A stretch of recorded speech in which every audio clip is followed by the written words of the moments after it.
De volta ao programa Mulher.com, daqui a pouquinho tem mais uma dica de arte e agora tem uma história linda. Você sabe que eu acredito que a maioria das pessoas em casa vão saber do que eu estou falando. No decorrer da nossa caminhada, da nossa trajetória, é normal a gente ouvir alguns nãos, né? Ou até pessoas dizendo que a gente não está fazendo um trabalho legal, que não é bem assim, que é melhor a gente desistir e mudar de área. Alguns ficam desmotivados e, de fato, desistem dos seus sonhos. Outros, não. Outros continuam firmes e fortes, apesar dos nãos que a vida lhe deu. Hoje a gente tem um exemplo vivo aqui. Com seus 2 metros de altura, seja muito bem-vindo, André Heller participando conosco, campeão olímpico de vôlei. Que privilégio tê-lo aqui. Muito obrigada pela gentileza da presença. Eu que agradeço, muito obrigado pelo convite. É um grande prazer participar aqui contigo. Estava até brincando com o André, né? A entrevista obrigatoriamente nossa tinha que ser sentado, né, André? Foi a condição aqui. Gente, eu vou pedir, por favor, meninos, por favor, André, se você puder ficar de pé. Quanto você calça, André? 45. 45? Eu vou ter que fazer isso. Diretor, ó, minha equipe, eu não vou querer nenhum risinho aqui, hein? Olha lá. E eu tô toda trabalhada no salto. Mesmo assim, gente, olha aqui, situação da apresentadora. Acho que melhor sentado mesmo, fica mais equilibrado, né, André? Ótimo. É normal, A altura viu? hoje em dia, você tem dificuldade, por exemplo, quando você precisa ir para um motel, tamanho de cama? Não tenho dificuldade nenhuma, tranquilo? mas eu acho que eu já me acostumei, né? Sou casado com uma ex-jogadora de vôlei também, ela tem 1,80, é bastante alta, mas já estou acostumado, né? Eu joguei 24 anos, estou com quase 40, então a gente se adapta, se adequa, as camas nos hotéis são menores, a gente dorme com o pé fora da cama mesmo, sem problema nenhum. André, deixa eu tirar uma dúvida com você. Você sabe que não só eu, muitos em casa, né? Fãs, número 1 aí de André. E existe uma passagem muito interessante na sua trajetória, lá no comecinho, e a gente que lê e acompanha, né, sobre a sua vida, na verdade, quando você ainda fazia colégio, você recebeu, acho que o primeiro não que marcou foi de um professor de educação física que disse que você não tinha nada a ver com esporte, que não era a sua área. Isso aconteceu mesmo? Como é que foi isso? Porque você sempre gostou, né, desde de pequenininho. Sim. Adorava esporte, né? Eu entrei no esporte, na atividade física, por conta da asma. Eu sou asmático, obviamente sou até hoje. E por conta da asma, minha família resolveu adotar a conduta de prevenir a asma ao invés de remediar. Então, fui incluído em várias atividades físicas, esportes, e de cara eu me apaixonei pelo voleibol. Tentei praticar na escola, junto com a minha turma, mas eu queria mais. Eu queria fazer parte da seleção da minha escola. E fui realmente pedir ao professor de educação física, que era a minha referência na época, né? Todos nós temos um professor de educação física que praticamente é a nossa referência. E fui perguntar para ele se eu podia fazer parte da seleção da escola. E ele, de maneira bem delicada, falou não. Ele falou não, então... Basicamente, ele falou, tu não é capaz. E realmente eu não tinha um talento no sangue, né, do voleibol.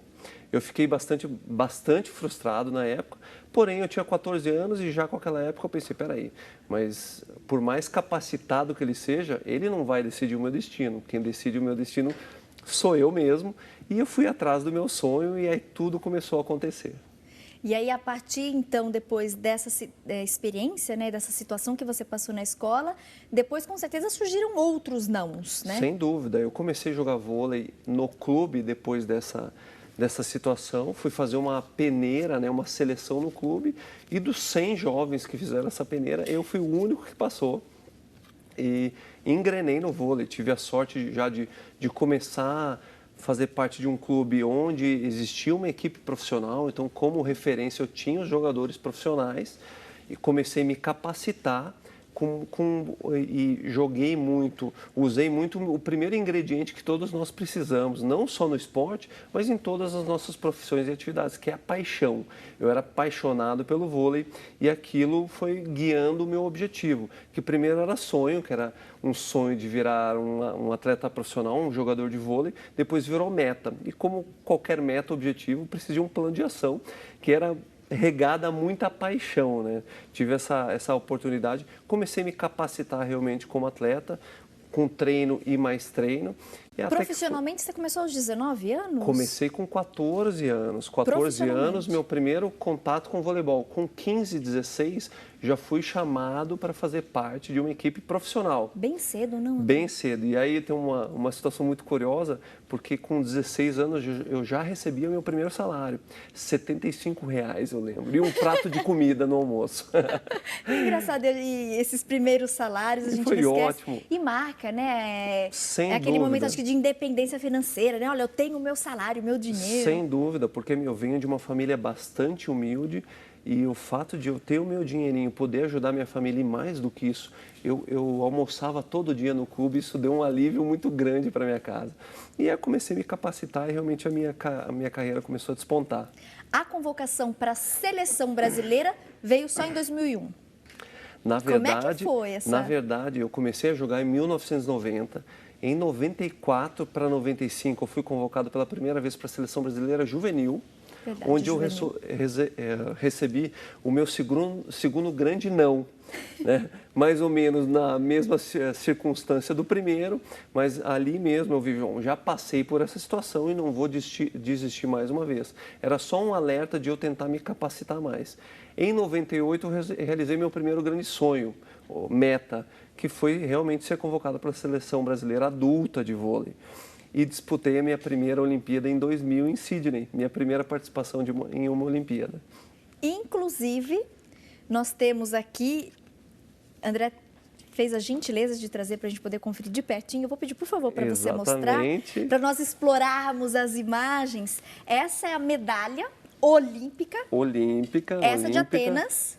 Sem dúvida, obviamente que é a original. Todo mundo me pergunta, né, André, mas tu anda com a original? Eu não seria capaz de não trazer a original. Não viria aqui com uma réplica. Ela tem muito significado para mim, né? Não só como resultado, mas todo o processo pelo qual eu passei, ela me guiou, ela me norteou. Foi meu primeiro sonho, aliás, o meu maior sonho alcançado foi a medalha, mas o mais importante foi todo esse processo que eu passei de superação, dos obstáculos que aconteceram. Ela é a medalha conquistada em 2004 na Olimpíada de Atenas. E o que eu acho muito interessante, porque antes de você conquistar essa medalha, né, a gente estava falando um pouquinho dessa questão de superação e de encarar o não de frente, né, e não desistir. Você, inclusive, já recebeu o não do próprio Bernardinho, técnico referência, né, no país, no mundo inteiro, e mesmo com o não do Bernardinho, você também, né, eu acho que não é nem questão de teimosia, eu acho que é persistência e ir atrás do que se sonha, do que se quer de verdade, né, André? Eu não tenho E tanto dúvida. que está aí hoje com essa medalha linda, esse orgulho, inclusive para o país inteiro, para todos os fãs do esporte, do vôlei. Mas como é que você lidou com essa situação? Porque vem desde a adolescência, da época de escola, mas depois, por exemplo, em oportunidades que você viu ali, estava muito perto, muito próximo e precisou recuar. Às vezes é difícil mesmo, né, os adultos lidarem com essa situação. Sem dúvida. E esse tipo de situação acontece a todo momento, em todos os ambientes, não só no ambiente esportivo. A todo momento a gente recebe uma crítica, uma meta que não foi alcançada, uma demissão. Essas coisas acontecem, faz parte do nosso dia a dia. Eu só digo que a diferença entre as pessoas, não as pessoas de sucesso, mas as pessoas realizadas, realmente é como elas reagem a essas críticas, a essas situações, né? Sempre que um obstáculo se apresentou na minha carreira, eu, obviamente, fiz um desvio, mas me mantinha no caminho, que era da preparação, da superação, da paixão. Eu sempre fui muito apaixonado pelo que eu fiz.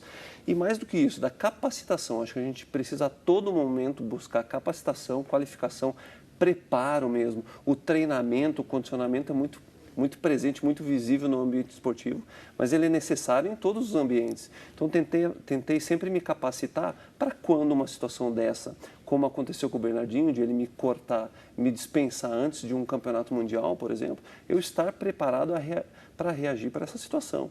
Naquele momento, quando ele me cortou, há uma semana do Mundial em 2006, ou melhor, em 2002, na verdade, aquela situação não dizia a respeito só a mim, dizia a respeito à seleção brasileira, que era a minha equipe.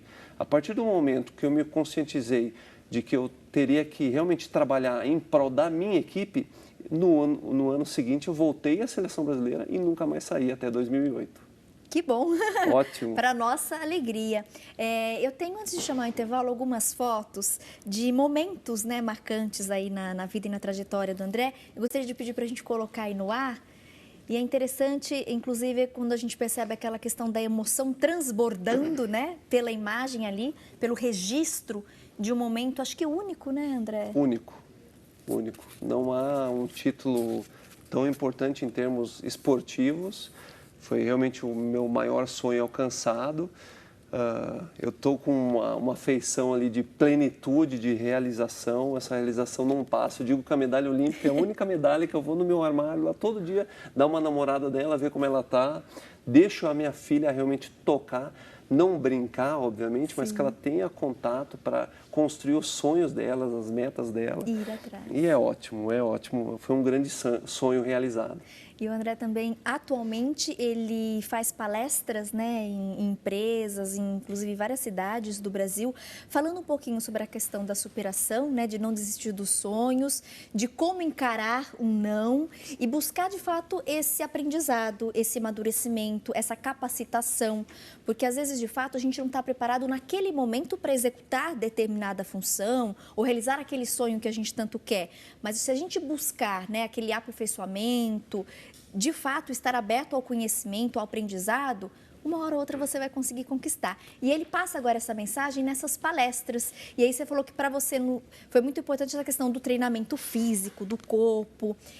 E aí eu fiquei curiosa e fiquei pensando, qual será então que seria o treinamento dessas pessoas que te escutam nessas palestras? Como é que você consegue ajudar, trazer elementos do esporte e da sua vida do cotidiano, da sua experiência, de repente para um empresário, para um jornalista, para um comerciante, e a gente vai descobrir então isso no próximo bloco. E você que está em casa, se quiser também participar dessa entrevista, será muito bem-vindo. Pode mandar mensagens, recadinhos, perguntas, aproveite o espaço das redes sociais. Vai ser um prazer ter vocês conosco. Mulher.com Oficial, no Twitter, no Instagram, no Facebook, Tatiane Camargo TV, o meu perfil, pode ir lá procurar, acessar, curtir e deixar seu recadinho. Nós voltamos logo depois do intervalo, continue com a gente.